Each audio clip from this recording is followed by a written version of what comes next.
Operation Christmas Drop. Yeah. Alright. This movie was Yeah, that's maybe the way to go. So, Operation Christmas Drop is one of Netflix's new Christmas season films. This one in particular is about a real life thing. I guess. Sure. A real life military operation called Operation Christmas Drop, which is something that they do at a military base in Guam, where they drop supplies and gifts to a bunch of islands. This particular film is about a congresswoman's aide who's sent down there to see if they're misusing taxpayer dollars and should be shut down, because this congresswoman, I guess, has to shut down military bases.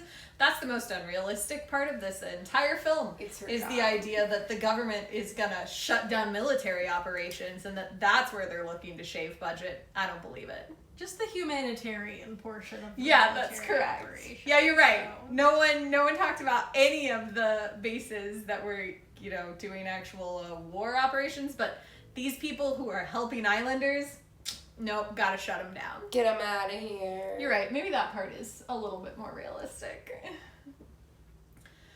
It's a fine film. It's got Here's what I will say. It's about as dumb as any other Netflix Christmas rom-com. The writing is maybe worse by not a super significant amount, but enough that I keep being like, oof, that's poorly written. Like, characters did things that didn't super make sense. I agree with that. Some portrayals of the humanitarian efforts were kind of cringy. Yeah, incredibly uncomfortable. I would say that is one thing.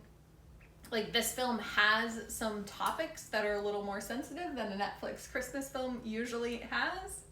Yeah. And they perhaps... And it gets into, some voluntourism territory. Yeah. Mm-hmm. And they were perhaps not ready for that.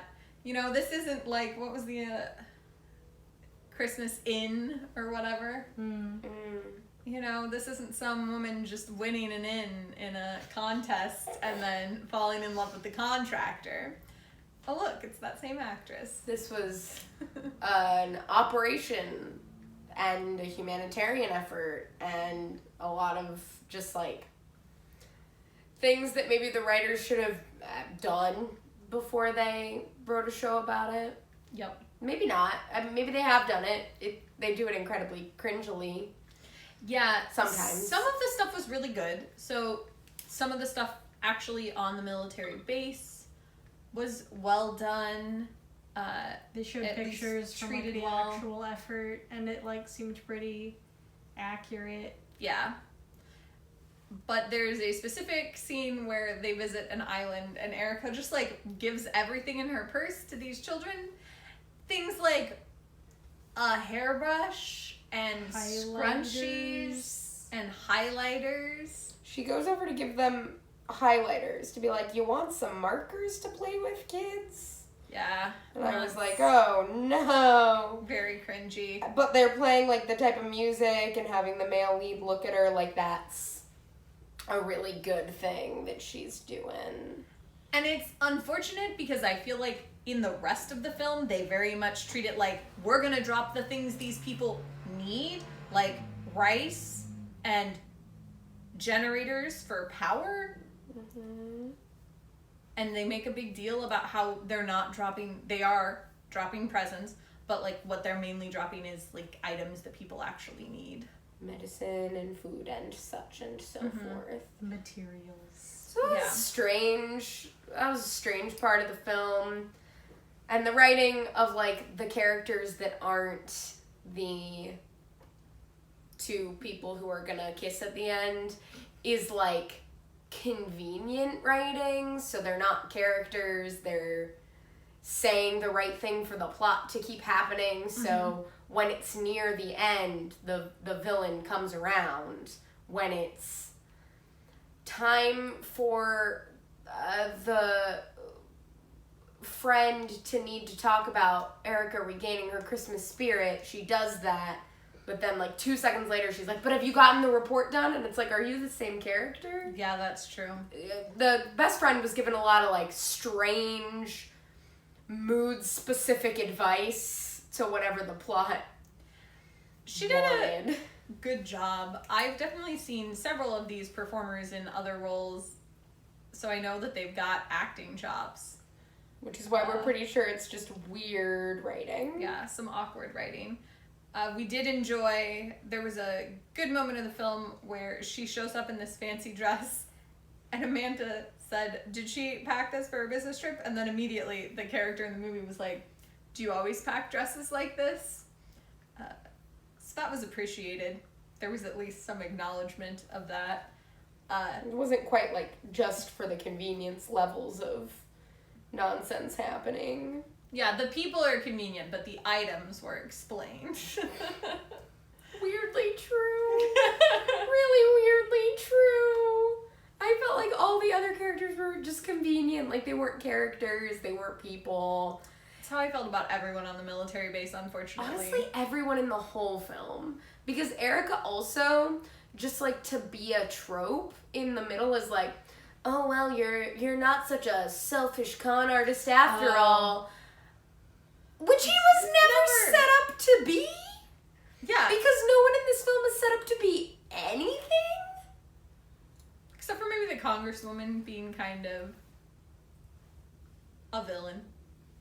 Like, she's definitely set up to be a person who has lost her Christmas spirit / belief in the world a little bit. I feel like the whole concept that, like, she saw the joy that the things brought the people, and that is what changed her mind. Like, she knew going into it that it was a humanitarian effort, that, like, they were dropping supplies. So I don't understand why just seeing their faces made all the difference. Seeing their faces from a helicopter up in the air. From a cargo plane up in the air, where you definitely can't see people's faces.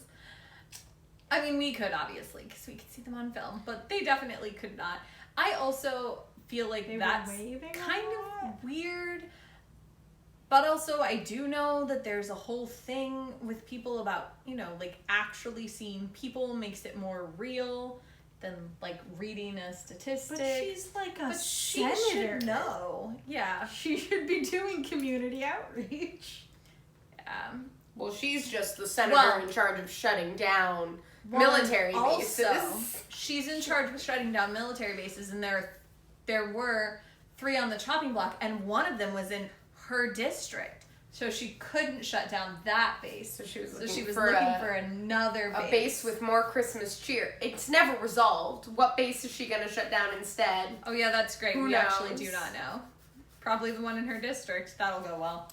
She never gets reelected. Option, right? Yeah, to just recommend that no one gets shut down? I'm not sure. No, I bet there were like 3. No, but she had to, like, recommend 3 for shutdown, so she didn't choose she just this chooses the 3rd one. Yeah. So if Netflix, in their quest for making more holiday films next year, decides to make a sequel to Operation Christmas Drop, what do you think it'll be about? Oh, I can't imagine that there would be a sequel to this. They already threw a storm into the mix at the last second that cleared up, which would have been my sequel proposal. But if it's doing well, they're going to have to make one. So what's Operation Christmas Drop 2? Op Drop 2, if you will. Oh, gosh. Maybe they just do one about a different military humanitarian effort. Oh, yeah. They said this was the longest running one, but, like, others exist. Okay. Yeah, different islands. I'll take that pitch from Amanda. Mallory, what's your pitch? Okay.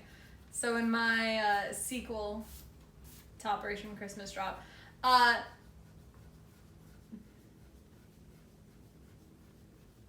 maybe it is a harsher concern, or maybe it is something goes wrong in the Christmas drop, and they have to, like, find people or rescue Claus or something like plane that. goes missing during Yeah. the Christmas drop. Yep. One of the cargo planes goes missing. Very dramatic. And then it's everybody from the islands banding back together to help the people who've been helping them. Mm-hmm. I would maybe do like a 3 couples over time situation where one of the couples, like the most modern couple, is the couple from this film trying to make long distance work and reuniting for the holidays, but also like 2 other couples throughout history. Since this is one of the like longest running ones, you could have a nice a history of perhaps the last 3 Christmas drops that have had storms at them or that have had like. All right, I like that. It just needs to very heavily feature Brother Bruce. That's my only requirement.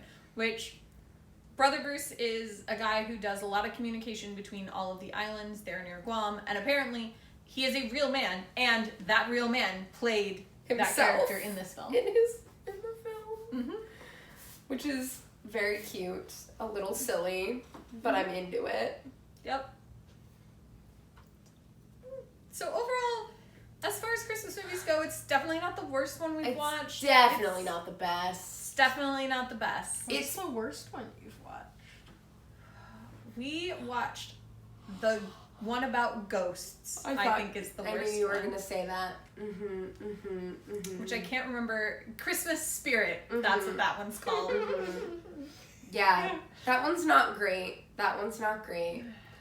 I feel like this is pretty low for me. Like, it's maybe one of the worst that we've seen. I like that it's historical, but it does feel like a little bit of, like, military propaganda and a little bit of volunteerism promotion. Yeah, the volunteerism stuff bugs me. It does feel a little bit military propaganda, although the fact that they're military, like, almost doesn't matter. Yeah.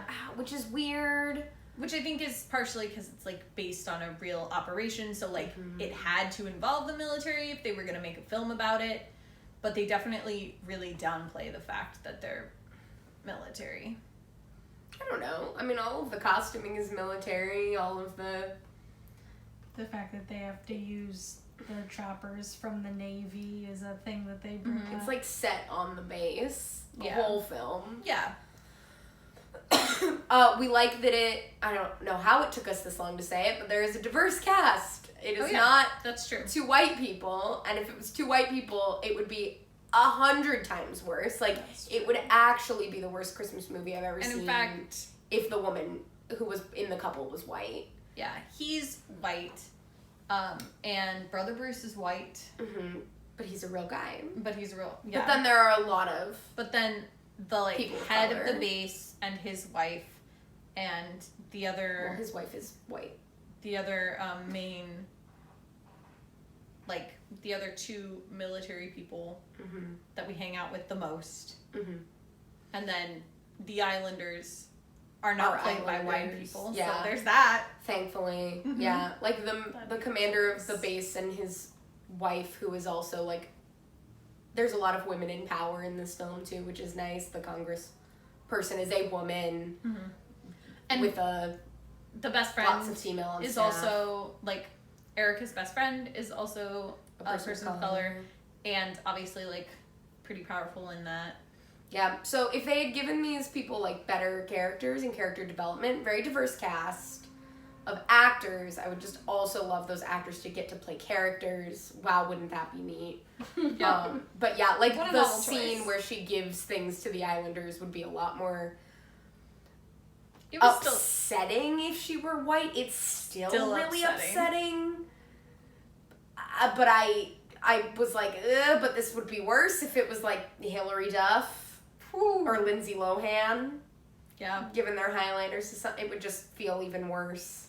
Yeah, it still feels pretty It still bad. feels pretty bad. And it's especially bad because of the like reaction that the kids are having. They're just like, yeah, Yay! excited. Cool. And like It's played like completely straight, like it's a real thing. Yeah. We're really harping on this as though it's the only thing wrong with the film, which it's not, but it's definitely the worst part. Yeah, I would agree. Second to the main man playing the ukulele, which the ukulele playing itself was cringy but fine, but the singing was... Megan does not like his voice, and I get that. He has a strange accent when he sings that he doesn't have when he speaks. It might just not be his voice. Yeah, Someone else might have sung for him. I'm not sure what happened in that. We did like the fiddle playing, though. Oof, the other song in the... Sunshine. Yeah, Sunshine maybe has the most character development. One, I think Sunshine she's gay. Very little character development, but we like her, and I don't know, she develops from a character who's like, Christmas, to, I'm gonna play my fiddle. And you could say that that's because it's convenient for her to be bah humbug, and then convenient for her to be playing the fiddle, but... one of the things that's maybe it's weird growth. is because it becomes clear in the film that this is not her first Operation Christmas Drop. Like, she is not a first year, whatever they call them in the military. Like, the other, like, there are a couple people where he, like, makes a point about this being, like, their first year away from home, new recruits. And... Did you know that we had a show called The War? Yeah, we did. With a track called the Recruit Track? Yep. But they do make a point of that. But it's clearly, like, not her first job. And when they get ready to, like, tell her to play, she's been planning that. I don't know. It's strange. It's another one of those strange times. This film's a little bit weird, but if you're trying to finish all of the Christmas films on Netflix, it's not so bad that you should skip it. It's Yeah. And Yeah, if you I'd say like it's the aight. military or have family in the military, are really into the, like, I think it came out on Veterans Day, which, like, good move, Netflix. If you, like, have a veteran in your life that you're like, love them, it's cute feel for, good like, for you that. and your family Mm-hmm. to gather around and watch the internet at someone's house be worse than the internet on the base. Yeah, weird moment. The military can afford that good internet. They never What? explain. Why is this a thing now? Because I Chef's could even kiss. kiss a girl. I could even marry a girl. But, And also Chef's Kiss. They come together. You go. okay. You give a little. And I'll see you tomorrow. But we would not to this film. So I just take that back. This one is. Like the chef's anti-kiss? Is that... The chef's drop. The kiss is right here, but you don't get it. It goes on the It just floor. goes there. Ooh, wow. Yeah, so watch Operation Christmas Drop if watching some lighthearted sort of military propaganda is Your vibe. your vibe. Or if you're one of those people who's a completist and just wants to watch every Netflix holiday film, you're probably going to watch this one anyway. That's why we did it. And we'll see you tomorrow.